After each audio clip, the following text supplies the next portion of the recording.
Yo, what's going on, everybody? So the Panthers they get bent over and get butt fucked, get their lunch money took, all that shit at home, lose our first game at home of the year.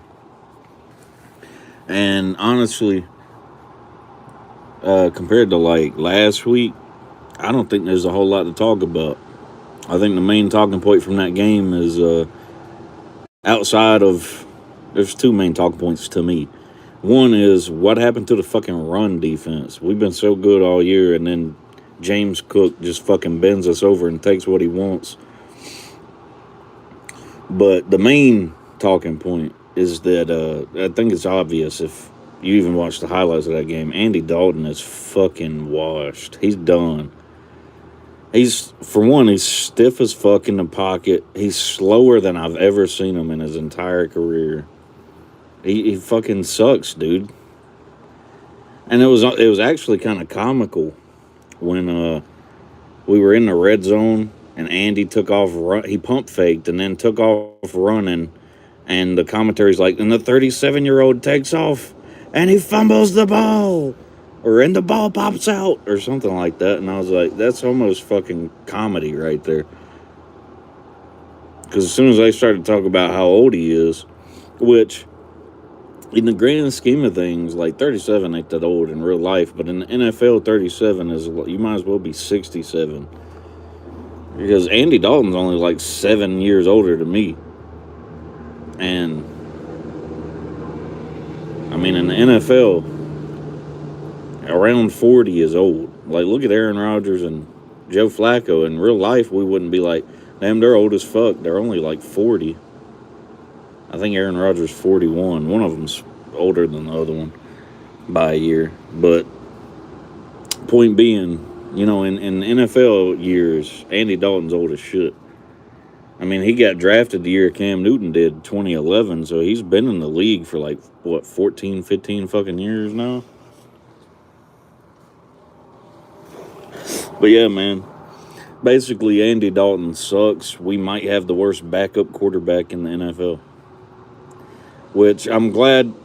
I mean, it sucks, bro. It sucks that we lost the way we did, but I think I'm probably one of the few Panthers fans that's looking at it like, at least it's our backup quarterback that sucks now, and not us shuffling through 500 different fucking starting quarterbacks. But yeah, man. Run defense had their worst game of the year on top of Andy Dalton being fucking. And I'm gonna be honest, y'all. If you watched my late night spite for before the game this week, I was talking about how in preseason Andy Dalton looked fucking terrible, and he still looks terrible. Like in preseason, all the Panthers fans, we was all like, "Oh, bro, Andy looks washed. Like Andy looks like he lost a major step in the offseason, and he still does. He's fucking terrible, dude." That's the same quarterback that in 2014 the Panthers tied with in Cincinnati. He looks fucking horrible now. If we'd have got this Andy Dalton back when we used to play Cincinnati back in the day, we'd have whooped their ass every time. But yeah, man, I think Andy should call it a career, to be honest with you. He's still under contract next year, but I mean, you can't really get rid of him unless he retires, because and I guess even if he does retire, that's like fucking, I think it was $8 million in dead cap. So I mean, we're kind of fucked with and people are like reporting, Dave Canales said Andy Dalton is certainly still Bryce Young's backup, or definitely still his backup or something. Oh, no shit. The amount of money they paying him, he's got to be. Or what else are they fucking wasting all that damn money on? Some fans, you can tell, just they watch for the entertainment aspect of it, and they don't understand the like business side of football. Bro, if you've ever had a job, it should make sense to you. If they're paying you a lot of money, any job, they're going to expect you to be there all the time and do as much as you possibly can because you're getting paid the most fucking money.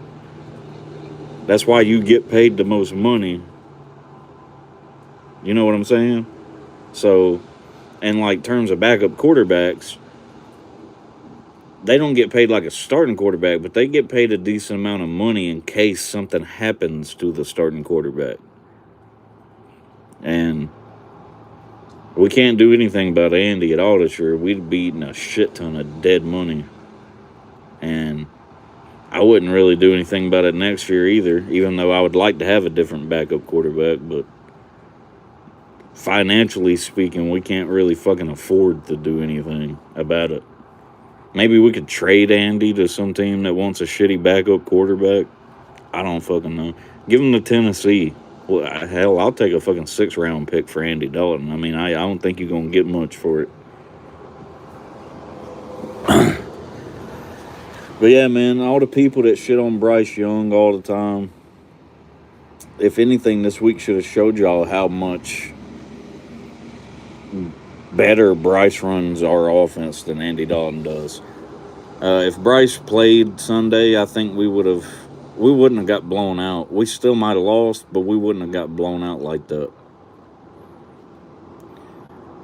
Because Andy was just being reckless with the ball. That one interception he had was fucking horrible. I think he's going for the screen pass, and the defensive end's right in his face. He tries to throw it right in front of the fucking DE anyway, throws it right to him. I mean, one of the worst fucking picks I've seen in the last few years. I mean, it was fucking awful. Like, he just gave it to Buffalo on that play. I mean, fucking horrible day from Andy Dalton. It's kind of like Ash Raider said. Shout out to Ash Raider. You know Andy Dalton sucks unless he's playing the Raiders. I can't argue with you on that. But yeah, man, we play the best team in the NFC this week. We play Green Bay in Green Bay. So it's going to be a tough one. Hopefully we get Bryce back this week.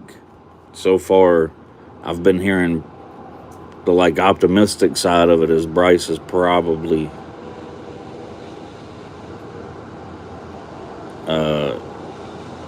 doing better than they thought he would be already.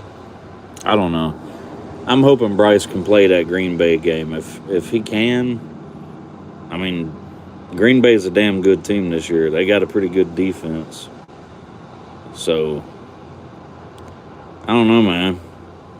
It'd be the most Panthers thing ever to get your ass whooped by Buffalo and then go compete and maybe sneak a win out against Green Bay.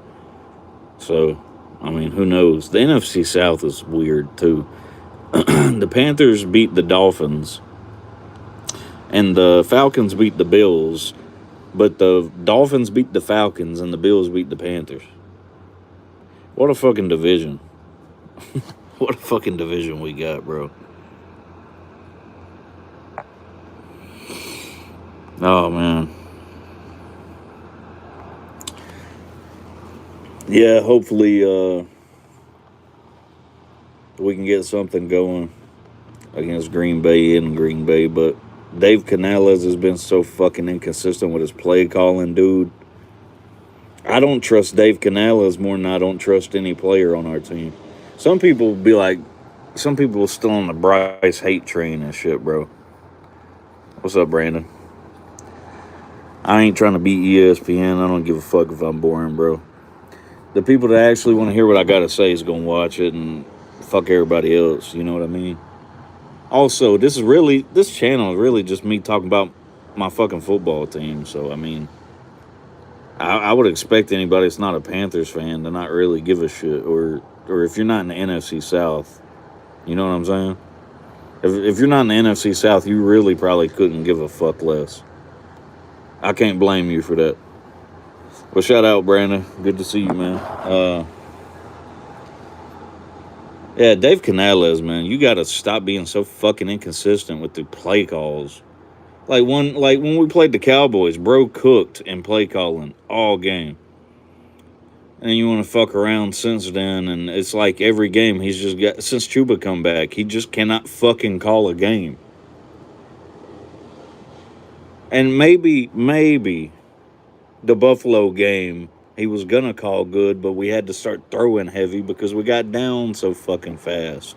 Because the defense couldn't stop Cook, and Andy couldn't stop giving the fucking ball back to Buffalo.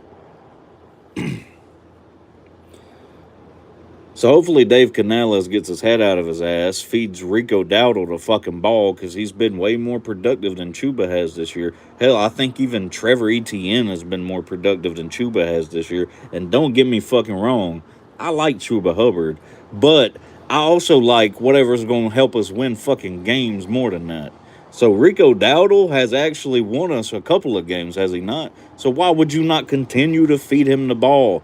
I don't understand how NFL coaches do this shit. How do you get to be a coach in a professional league and you don't understand player management of any fucking sort? You ride the hot hand. It don't matter if it's your third fucking stringer. If he's been balling out winning you games, he's the fucking starter until he starts playing like shit again, if you ask me.